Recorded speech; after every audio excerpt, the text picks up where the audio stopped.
Welcome everyone. This is Coaching in Session. My name is Michael Rearden and I will be your mindset coach today. And today we're going to be talking about how to manifest things in your life. Because if we think about manifestation, it just means I'm going to be thinking about something and it just comes into my life. But it's not as easy as just thinking about it. I know sometimes people can get into the mindset of I'm going to manifest good things. I'm going to give my brain good things, and it doesn't happen. And then eventually the subconscious mind just knows this and it says, well, what's the point? What's the point of thinking this way? What's the point of dreaming? What's the point of trying to get something that is unattainable? What is unattainable in life? Because we can attain things. Some things might be more difficult, but a lot of people would rather just be lazy. Lazy people or losers want the results, but they're not willing to put in the work. And the process of manifestation requires work. It's not something that, I'm going to manifest this in my life and I'm going to put good intentions into this or toward this, and then all of a sudden things come your way. It doesn't work like magic. It's not a fantasy world. Manifestation is the process of mindset and understanding that you have capabilities and then you allowing your capabilities to come through with action. But there is some part where we are thinking about the good things and the aspect of where we want to be. That might be the first step, but then how do we get there?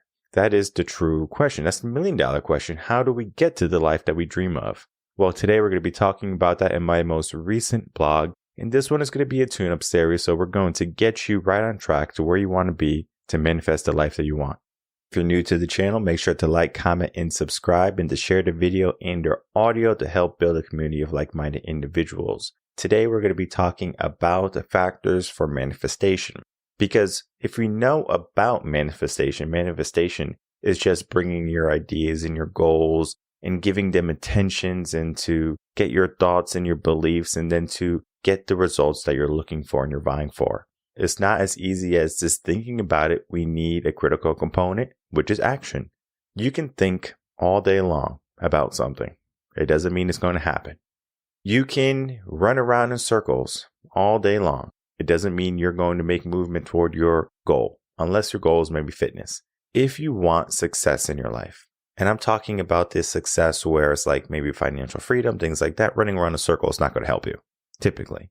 If you find that you are giving yourself something that's busy work or that's keeping you preoccupied from getting to your goal, you need to do some self-reflection and realize what you're doing is not beneficial. Some people can figure it out for themselves. Some people need a coach. This is where having a coach, having a mentor, having a guide is going to be there right in front of center saying, hey, listen, I know you want this in your life. What are the greatest obstacles that you have to overcome?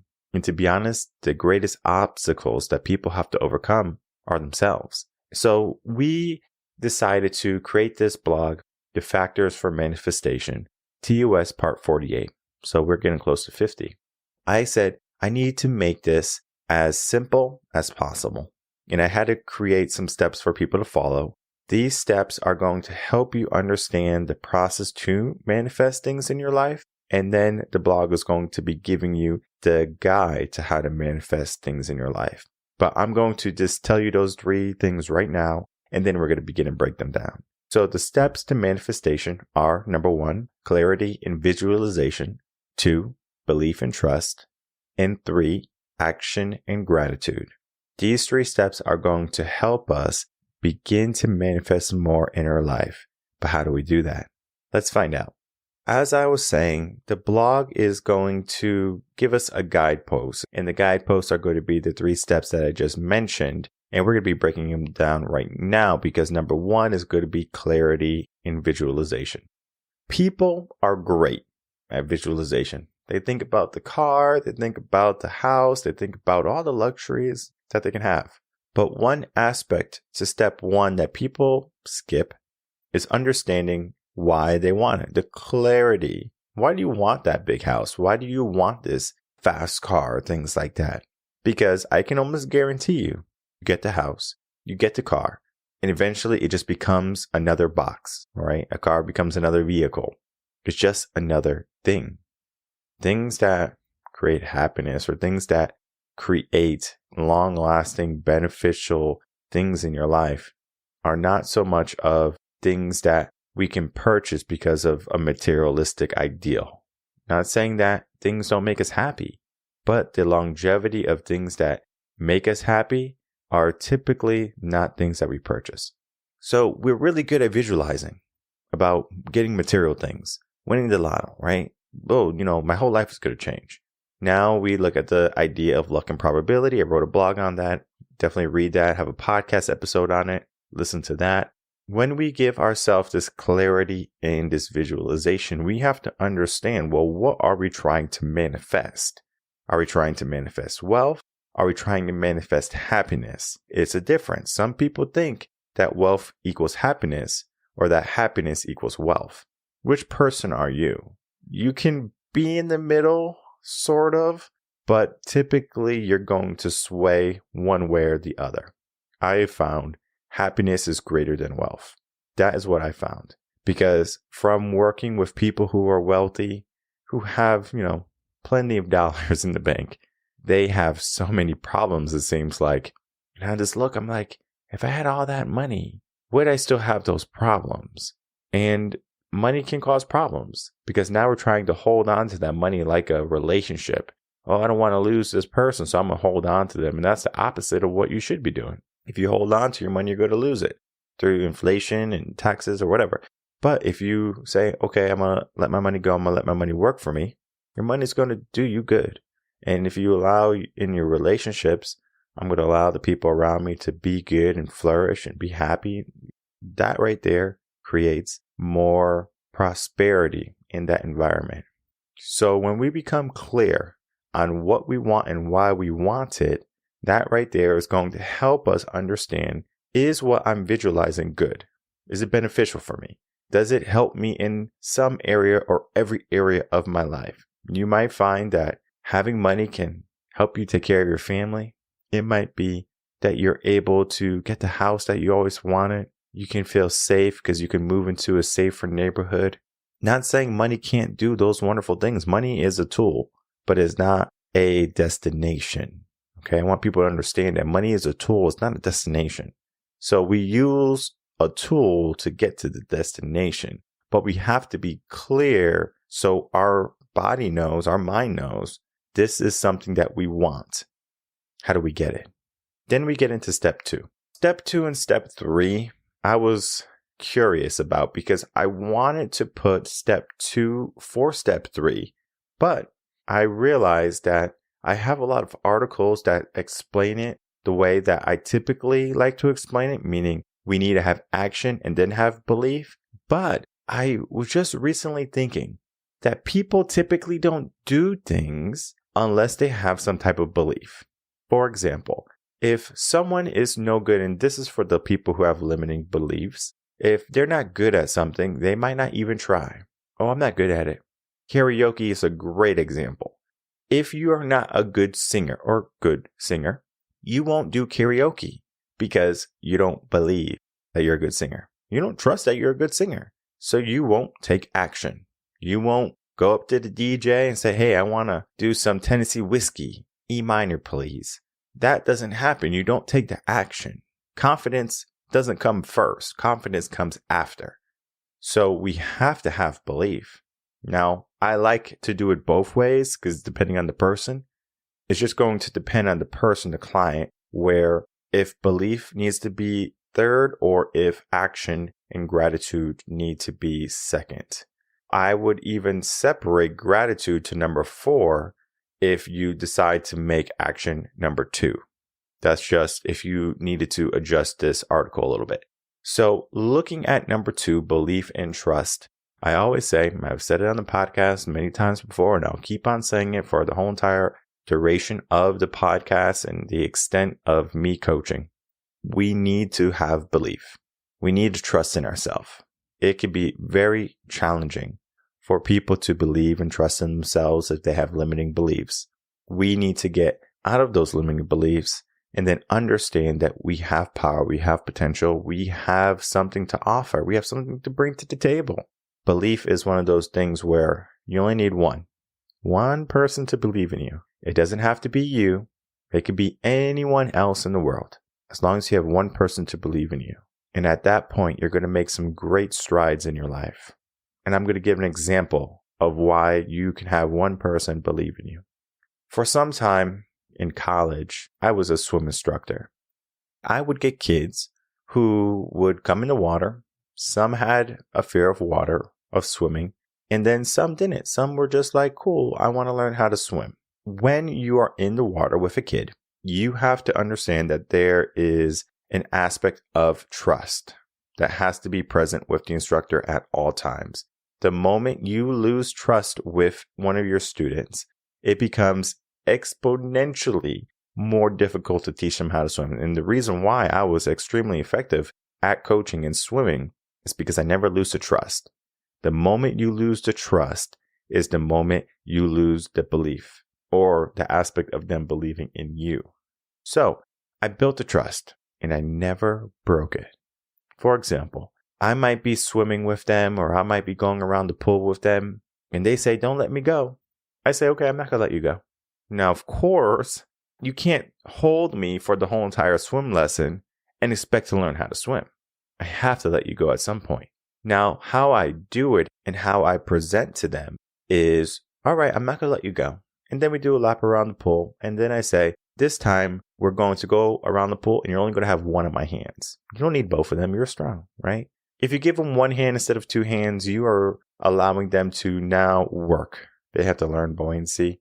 And if they don't learn buoyancy, they're going to be exerting themselves with more kicks and more arms and stuff like that to stay afloat. If they learn how to be calm in the water and they allow the water to hold them up, going around the pool is going to be very easy for them. However, sometimes if they're afraid, then guess what? They're not going to be that buoyant student. They're going to be that rock that's trying to sink and they have to keep themselves afloat. That's a difficult area to be in. Now, we go around the pool again. All right, this time I'm going to give you 2 fingers. I give them 1 finger on each hand or something like that. And then I explain to their subconscious mind. Of course, they're not knowing I'm doing this. I say, remember we did our first lap around the pool? I gave you 2 hands. They say, yeah. I say, you remember a second time where I gave you 1 hand? They said, yeah. I said, you remember a third time when we went around the pool, I gave you 2 fingers? Yeah.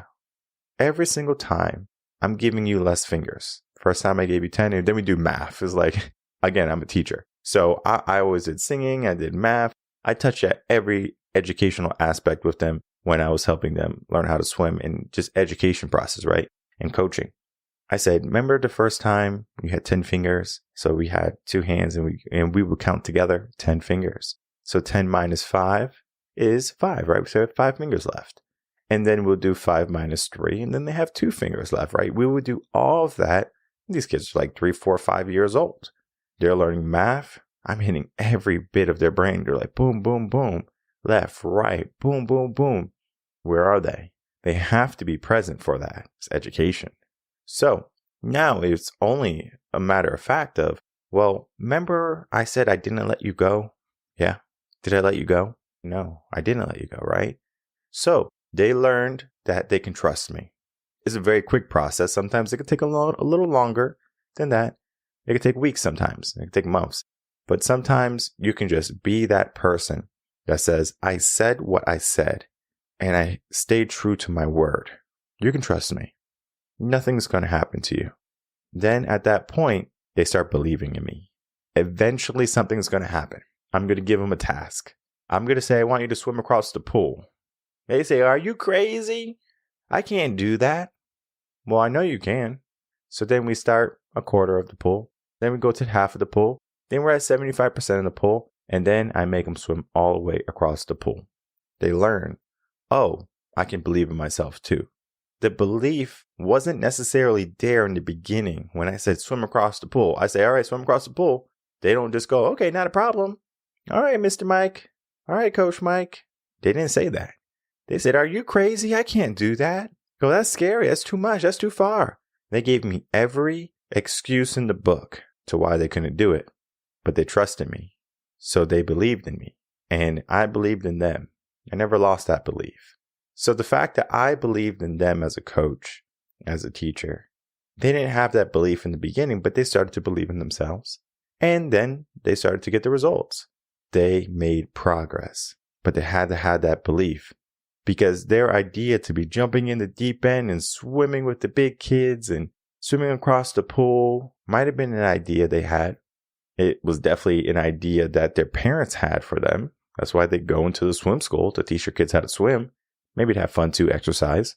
When we manifest something in our life, we need trust in ourselves, or we need trust in a person, and we need to have belief in ourselves, or we need to have someone believe in us. Because then we get into the final step. And the final step is going to be action and gratitude. We can actually separate these two, because the action we do is going to be the predominant factor for us getting to where we want to be, the catalyst per se of where we want to be. So if I want to be a good swimmer, if I want to be a successful business person, or I want to be in a happy marriage, what do I need to do? And the answer is, what type of actions do I need to produce to get the results that I'm looking for? We have to have a plan in order to know what we want. That's why it's important to visualize and clarify. During that process, you're creating a plan, a flow chart, whatever you're creating. It might not even be written out, but you have an idea for what you want to do. And then that idea, you ask yourself at a subconscious level always, but maybe even at a conscious level to be even more powerful, to say, you know what? I believe I can get what I'm thinking about. For the majority of people who say, oh, I'm going to be a millionaire, I'm going to get $1 million, they're never going to reach it. And it's not that they can't. It's just that they don't believe and they don't trust in themselves enough. So they will, again, gamble, bet on luck, when they could be using that money, utilizing that money to help build their income to become wealthy. All the money that they spend on casinos, lotto tickets, that can be put into an investment portfolio, creating assets that are going to bring in cash flow for your life. But we want the quick fix. We want the quick out. We want to avoid action. But that's the key. That's what we need. We need to have good action. So that action right there is just going to help us say, well, all right, I know what I want. I can see what I want. I believe I can get it. These are the actions. These are the steps in order for me to get to my goal. We have to be grateful that we have that opportunity, because not everyone does. And this is why I mixed it in with action and I didn't give gratitude their own separate part. Is because if we can appreciate what we're doing, we are not going to question as easily what we're doing. For example, going to the gym is very challenging, especially if you're out of shape and it's in the beginning of you working out. You're going to be tired. You're going to be sweaty. You're going to be uncomfortable, maybe not confident. You have a lot of things working against you from being a gym goer, being in shape. So we can use gratitude. Yes, because we can have the goal of the perfect body for ourselves that we envision for ourselves.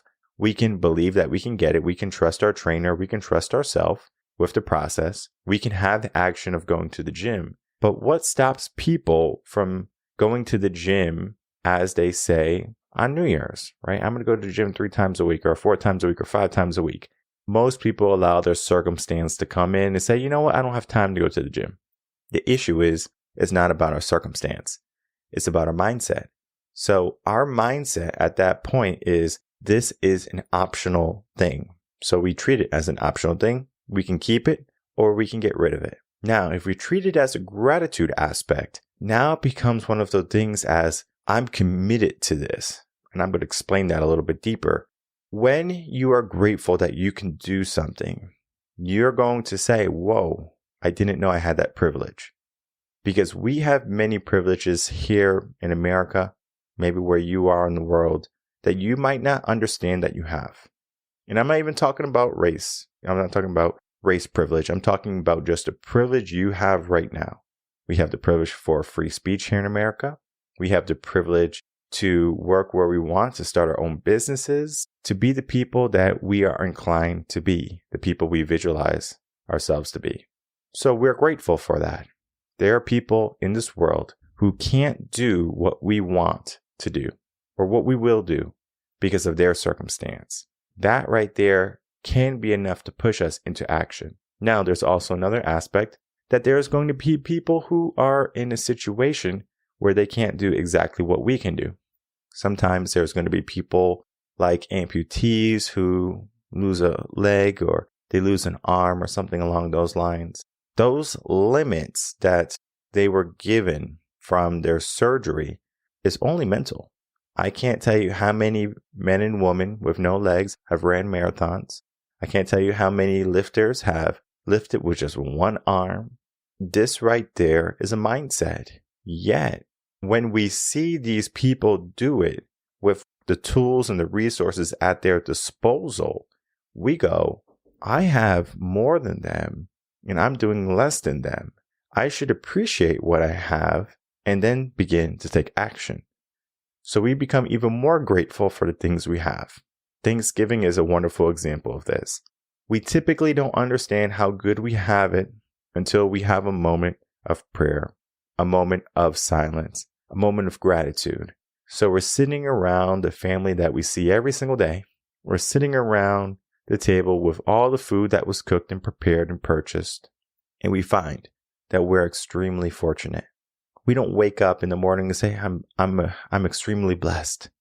I'm extremely fortunate that I have another day. Some people do, right? But what percent of people is that? 15, 20% maybe? And that's being generous. Most people wake up, they hit the snooze button, they're just thinking about work. They're just thinking about what they have to do that day, or they're thinking about what type of pleasures await them. There's nothing wrong with that. The issue is not about what we have in our mind for our future. The issue is, can we see what we have in our life and the opportunities that we have and the opportunities that we can take? Because they're abundant. So when we get into this idea of manifestation, we can create anything and everything in our life. The issue doesn't come with the idea. The issue comes with how we believe in that idea. Is that idea good for us? Or is that idea what we truly want? Because sometimes we can get a belief that someone else is. And when that happens, most people are just kind of going in with a half heart. I want to have a half heart about this. Yes, I would like this in my life, but it doesn't necessarily mean I'm going to give every bit of myself for that life. Sometimes people are going to, again, remain active, be strong, and they're going to push for more in their life. But a lot of people are just going to remain complacent and accept comfort in their circumstance. There's nothing wrong with, staying in your comfort zone. But for the people who want more in their life, they manifest that idea. They manifest that good intention within them. And then they begin to take action.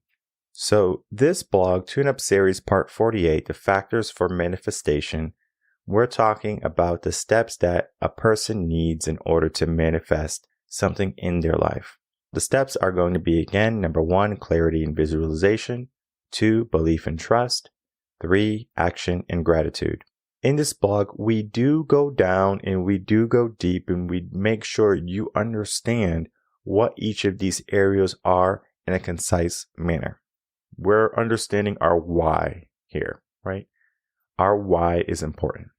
If we don't have a strong why, we can't be clear and we can't properly visualize what we truly want. Because if we're not clear and we just visualize, it might be someone else's vision.